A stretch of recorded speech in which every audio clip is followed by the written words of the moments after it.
बिस्मिल्लाहिर्रहमानिर्रहीम। अस्सलाम वालेकुम। 30 जून बरोज़ बुध इस्लामाबाद कोर्ट में होने वाली अहम समाअत का मुकम्मल अहवाल आपके साथ शेयर करूँगा। 47 मिनट की ये समाअत थी, असद तूर वर्सेस शिफा यूसुफ़ज़ई। आप सोच रहे होंगे ये तो शिफा यूसुफ़ज़ई वर्सेस असद तूर था। जी था, तो ऐसे ही FIA में दरख्वास्त दी थी शिफा यूसुफ़ज़ई साहिबा ने, जब असद तूर ने उनके ऊपर घटिया और गलीज़ इल्ज़ामात लगाए थे अपने यूट्यूब चैनल पर।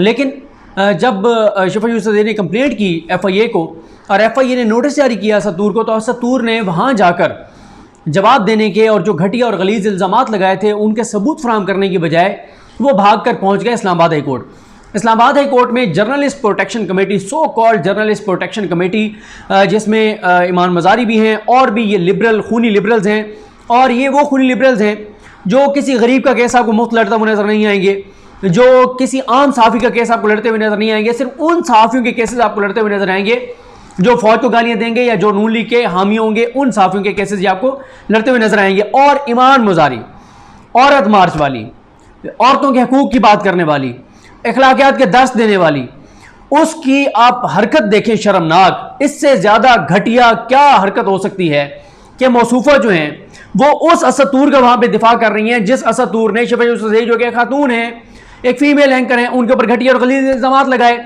वैसे औरत मार्च वाली क्या कहती हैं, हम औरतों के हकूक़ के लिए लड़ रही हैं। ये कोई औरतों के हकूक़ के मामला नहीं है, मामला सिर्फ ये है NGOs वाला मामला है। मामला ये है जो फौज को गाली देगा, जो पाकिस्तान को गाली देगा, उस पर ये सदके वारी और कुर्बान जाएंगी, उसके मुफ्त केस भी लड़ेंगी।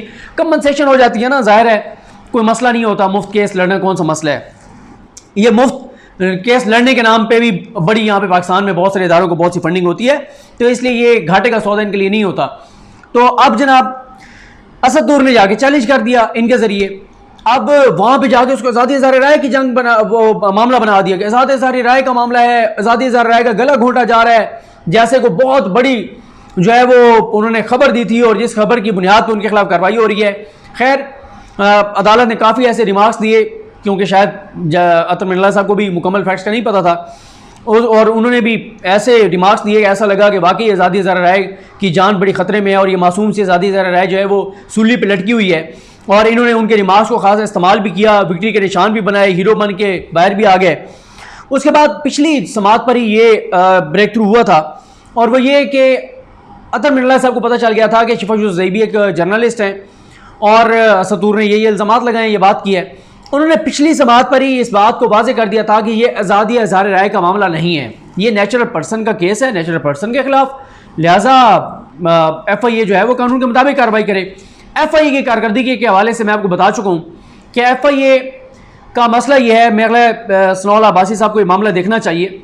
पता नहीं उनको जाके इनके ऑफिसर्स क्या रिपोर्टें देते होंगे, उनके पास क्या रिपोर्ट जाती होगी, लेकिन कभी सनौल अब्बासी साहब ज़रा 10-12 सहाफ़ी जो वहाँ पर मौजूद होते हैं उनसे भी ज़रा कोई रिपोर्ट पूछ लें, या इस्लामाबाद हाई कोर्ट के 10 ऑर्डर जो हैं वो ज़रा मंगवा के पढ़ लें, तो उन्हें अंदाज़ा हो जाएगा कि 10 ऐसे ऑर्डर्स मौजूद हैं जिनमें 10 के 10 में जो है वो सिर्फ इस बुनियाद पर इस्लामाबाद हाई कोर्ट ने FIA का नोटिस जो है वो सस्पेंड किया था, क्योंकि उसको कानून के मुताबिक नहीं जारी किया गया था, तारीख नहीं लिखी हुई, शिकायत क्या है वो नहीं लिखी हुई, इल्ज़ाम क्या है वो नहीं लिखा गया, प्रॉपर नोटिस सर्व नहीं हुआ, व्हाट्सएप पे भेज दिया जाता है।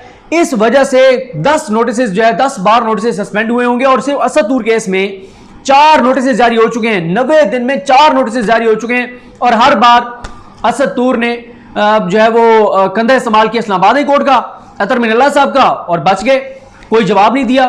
और साथ ही नालायकी, नाअहली या बदनीयती शामिल थी FIA की। तो मुझे समझ नहीं आती कि जब इस्लामाबाद हाई कोर्ट ने कह दिया है कि आप किसी को नोटिस जारी करेंगे तो उसके साथ उसके ऊपर जो इल्ज़ाम है वो लिखेंगे, ये काम करने में कौन सी रॉकेट साइंस है, मुझे समझ नहीं आई। और आगे चल के आपको बताऊंगा बाबर बख्श साहब के हवाले से भी जो आज पेश हुए। अतर मिर्ज़ा साहब ने कहा बाबर बख्श साहब को कि डायरेक्टर साहब, अदालत ने बार बार कहा है कि फेयर अंदाज से आप कार्रवाई करें, आप जो कुछ कर रहे हैं, जो आपके पास इख्तियार हैं, इसके बहुत से नताइज हैं, आप ये भी बताएं कि आपके पास टोटल केसेस कितने हैं मुल्क भर से। तो बाबर बख्श साहब कहते हैं कि मुझे फिगर तो नहीं पता, लेकिन हज़ारों केसेस हैं। अतर मिर्ज़ा साहब ने कहा कि आपके IOs की कार्रवाई से ये तासुर क्यों जा रहा है कि बुनियादी इंसानी हकूक़ जो आइन ने दे रखे हैं शहरियों को, उनकी खिलाफ वर्जी हो रही है। आपने अपने इख्तियार को कानून के मुताबिक इस्तेमाल करना है। ओनस आप पर है कि आप इस तासुर को ख़त्म करें कि आप किसी को टारगेट नहीं कर रहे, या आप किसी को टारगेट, यानी ये जो तासुर है इसको आप ख़त्म करें कि आप किसी को टारगेट नहीं कर रहे। उसके बाद अतर मिर्ज़ा साहब ने कहा कि ये जो तासुर है कि आप स्पेसिफिक लोगों को जानबूझ के टारगेट कर रहे हैं, पिक एंड चूज़ करते हैं कि इसका केस जल्दी चला दो, इसका जो है वो पेंडिंग कर दो, ये इसलिए है कि आपके आईओएस के जो नोटिस हैं उनसे ये तासुर मजबूत हो रहा है। आपने क्या, आपने आईओएस के नोटिस देखे? उसके बाद अतर मिर्ज़ा साहब ने कहा कि ऑनस आपके आईओएस पर है कि वो फेयर तरीके से कार्रवाई करें। नोटिस में ना तारीख लिखते हैं ना शिकायत, और फिर ये नया तरीका है कि व्हाट्सएप के जरिए नोटिस भेज दिया जाता है। ये बताएं कि व्हाट्सएप के जरिए नोटिस क्यों भेजा जाता है? आपके पास बहुत से इख्तियारात हैं, ये शहरियों के लिए एक थ्रेट है जो आप कर रहे हैं। और इस अदालत ने एक फैसला दिया कि एफआईए को कैसे कार्रवाई करनी चाहिए। उस फैसले के बाद जो नोटिस जारी हुए उनमें भी अदालती अहकामात की खिलाफवर्जी हुई है। अदालत को कई नोटिस जो है वो मुअत्तल करने पड़े। आईओएस को जुर्म का पता होना चाहिए। एक शख्स अगर ए कहता है कि बी की डेफामेशन जो है वो हो गई है, तो ये बताएं कि कैसे एक शख्स, ये उस तनाजुर में बात हो रही है कि अगर ये, क्योंकि बहुत सारे एफआईए ने नोटिस किए जिसमें किसी ने, किसी पाकिस्तानी शहरी ने ये दरख्वास्त दे दी कि फ़लाँ यूट्यूबर, फ़लाँ सोशल मीडिया एक्टिविस्ट, फ़लाँ सहाफ़ी फ़ौज के खिलाफ प्रोग्राम्स कर रहा है, बात कर रहा है, फ़ौज को बदनाम कर रहा है, फ़ौज के खिलाफ झूठी बातें कर रहा है।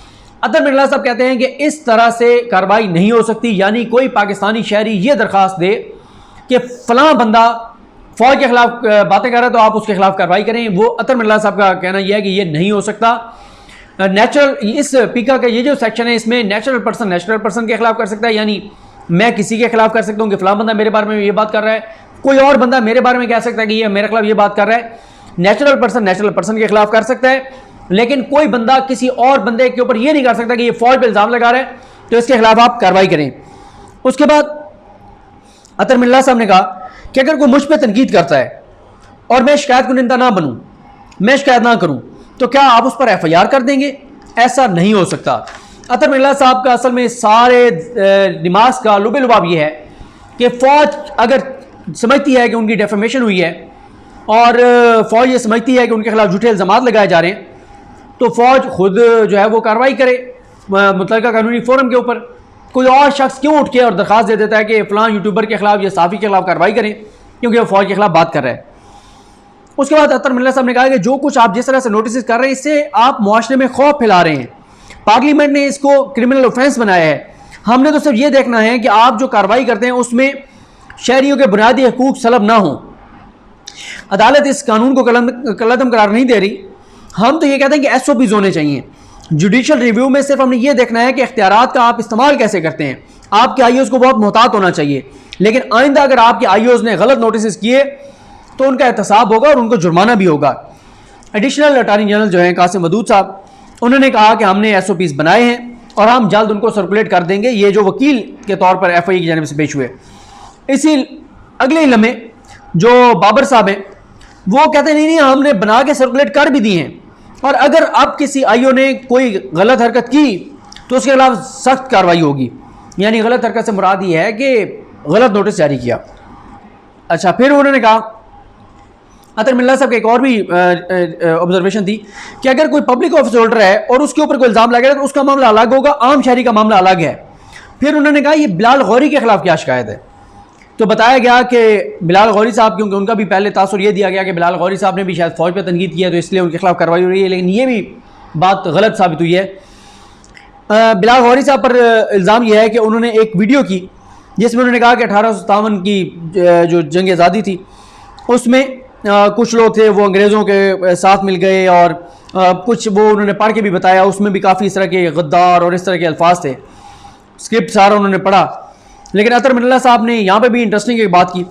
वो कहते हैं सुप्रीम कोर्ट का एक फ़ैसला है जिसके मुताबिक अगर आप किसी ऐसे शख्स को पे इल्ज़ाम लगाते हैं जो कि फौत हो चुका है तो आप नहीं उसमें वो फ्रीक बन सकते। यानी आप कहें कि मेरे वालिद साहब, उन्होंने अपने कहा कि मेरे वालिद साहब की अगर डेथ हो गई है और उनके ऊपर कोई इल्ज़ाम लगाता है तो मैं कंप्लेनेंट नहीं बन सकता, मैं शिकायत करने नहीं। वो वालिद साहब भी बन सकते थे जो फौत हो गए।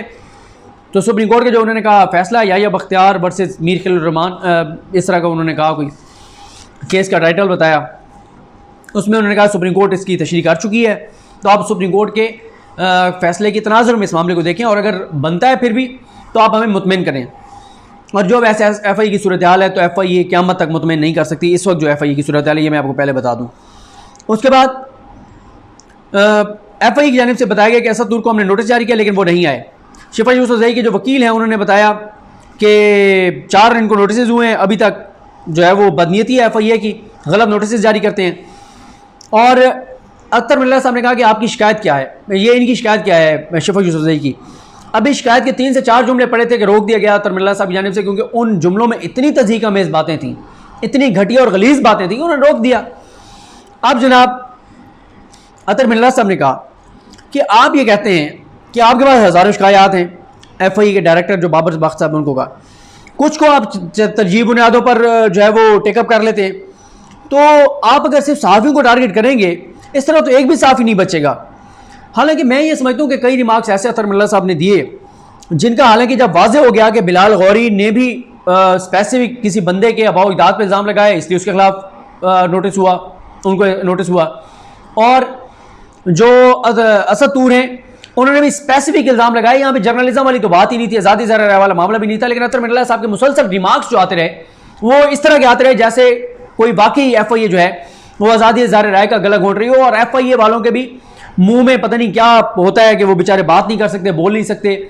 और बाबर बख्श साहब शायद बहुत अच्छे ऑफिसर हों, लेकिन ज़रूरी नहीं होता कि अच्छा ऑफिसर अच्छी तरह कन्विंस करने वाला भी हो, बात करने वाला भी हो, मुतमईन करने वाला भी हो, लेकिन बड़ी अजीब, बहुत अजीब सूरत हाल है FIA की।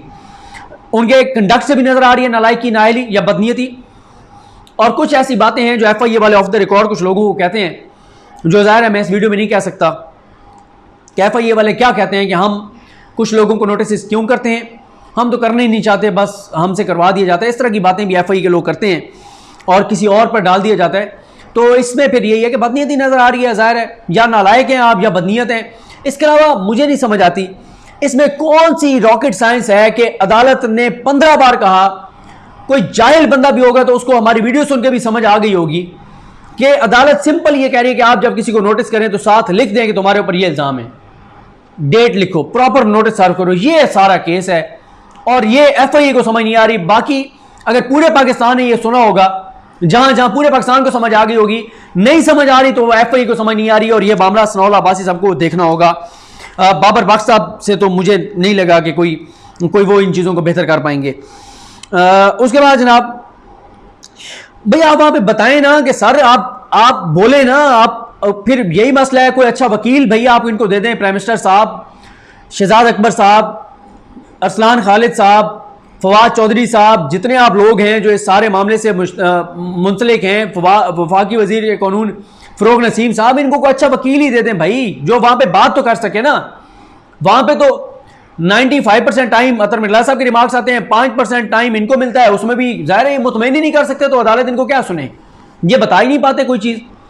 उसके बाद जनाब आ जाएँ, अख्तर मिल्ला साहब ने कहा कि आपने अपने प्रोफेशनलिज्म और अपने फेयरनेस से साबित करना है कि आप जो है वो स्पेसिफिक लोगों को टारगेट नहीं कर रहे। उसके बाद उन्होंने कहा असद तूर के आपने जो आखिरी नोटिस किया है वो कहाँ है, वो नोटिस देखा वो भी गलत था। उन्होंने कहा यार यही मेरे सामने जो आपने शिकायत कही है ना कि सॉरी जो शिफा की शिकायत है और जो असद तूर पर इल्ज़ाम है, ये कॉपी यहीं पे इसको दे दो। वहीं पे अख्तर मिल्ला साहब ने दिलवाई। FIA को ये तौफीक नहीं हुई कि FIA वो जो नोटिस भेजा उसके साथ वो उसके ऊपर जो इल्ज़ाम है वो भी लगा के भेज देती। अख्तर मिल्ला साहब ने कहा कि अगर माशरे में डिसेंट नहीं होगा तो इससे तो आप माशरे को क्रश कर देंगे, आप क्या डिसेंट वाली जो वॉइसेस हैं उनको आप क्रश कर देंगे। नबी करीम सल्लल्लाहु अलैहि वसल्लम की मिसाल सबसे बड़ी है कि उन्होंने इस तरह की आवाज़ों को जो है वो उन्होंने उनको नहीं मतलब उनको क्रश नहीं किया, कुचला नहीं है, बल्कि उन्होंने डिसेंट को इनकरेज किया और सुना लोगों का जो एतराज़ था। उसके बाद जनाब अदालत ने असद तूर की जो दरख्वास्त है उसको तो निपटा दिया है, ये कहकर कि नेचुरल पर्सन के खिलाफ, नेचुरल पर्सन के खिलाफ है, FIA कानून के मुताबिक कार्रवाई करे, और अगर कार्रवाई कानून के मुताबिक नहीं होगी तो फिर हम बैठे हैं देख लेंगे। तो अब क्योंकि असद तूर के पास कोई सबूत नहीं है जो उसने घटिया और गलीज़ इल्ज़ामात लगाए हैं, अगर सबूत होते तो भाग के इस्लामाबाद कोर्ट में ना आता, ये औरत मार्च वालियों की के जो कंधे हैं उन पर सर ना रखता, उनकी मदद ना लेता। तो अगर खुद को बड़े दबंग कहने वाले असद तूर साहब जो हैं, जो कहते हैं मैं इतना दबंग हूँ, मैं इतना ताकतवर हूँ कि रियासत के साथ टकरा गया हूँ, और उनकी हालत यह है कि FI ने एक नोटिस किया और इस्लामाबाद कोर्ट पहुँच गए। और ज़ाहिर है ये फिर ज़रा औरत मार्च वाली जो हैं जब पेश होती हैं अदालत में तो इनको ज़रा गौर से सुना भी जाता है। पता नहीं शायद जजेस को भी थोड़ा सा होता है कि ज़ाहिर है ये सो कॉल्ड इंटेलेक्चुअल्स का जो एक कोई इंटेलेक्चुअल तो ये नहीं है लेकिन जो खुद साख्ता बने हुए हैं और इनका मीडिया पे भी बड़ा इन्फ्लुएंस है, तो मैं ख्याल जजेस भी थोड़ा सा देखते हैं कि इनको प्रॉपर टाइम शाइम दिया जाए, सुना जाए, तो एक दो इनकी पेशियों पे नोटिस भी मुअत्तल कर दिए जाएँ, इनको रिलीफ भी वक्ती तौर पे दे दिया जाए ताकि जजेस की भी गुडविल जो है इस पूरे तबके में बनी रहे। ये ना हो कि जजेस के भी जो है ये ख़िलाफ़ हो जाएँ। तो इसलिए मैंने देखा है कि जजेस भी शायद थोड़ा सा इनको ओब्लाइज करते हैं, वरना ये अगर पहली पेशी पे ज़रा देख लिया जाता तो अब तक ये इतने हीरो ना बनते और 90 रोज़ ना लग जाते सारे मामले में। तो अब बहरहाल बाल FIA की कोर्ट में देखते हैं जी बाबर बख्श साहब कौन सा तीर चलाते हैं और सनाउल्लाह अब्बासी साहब इस मामले को कैसे देखते हैं। मुझे बहरहाल कोई अभी तक 1% भी तो नहीं है, अल्लाह करे मैं गलत साबित हो जाऊँ कि FIA कुछ करेगा। इसमें आप देखेंगे आगे भी FIA को ऐसा कारनामा FIA की जानिब से होगा कि असद तूर दोबारा अदालतों में जाएगा, उसको दोबारा रिलीफ मिलेगा। लेकिन अगर FIA ने मेरिट पर कार्रवाई की तो असद तूर की गिरफ्तारी के अलावा मुझे कोई और ऑप्शन, कोई और चीज़ नज़र नहीं आती, क्योंकि उसके पास सबूत ही नहीं है जिस तरह के उसने घटिया और गलीज़ इल्ज़ामात लगाए हैं। मुझे अपनी दुआ में याद रखें। लकनी माम सब का हामी नासरो। अल्लाह हाफ़िज़।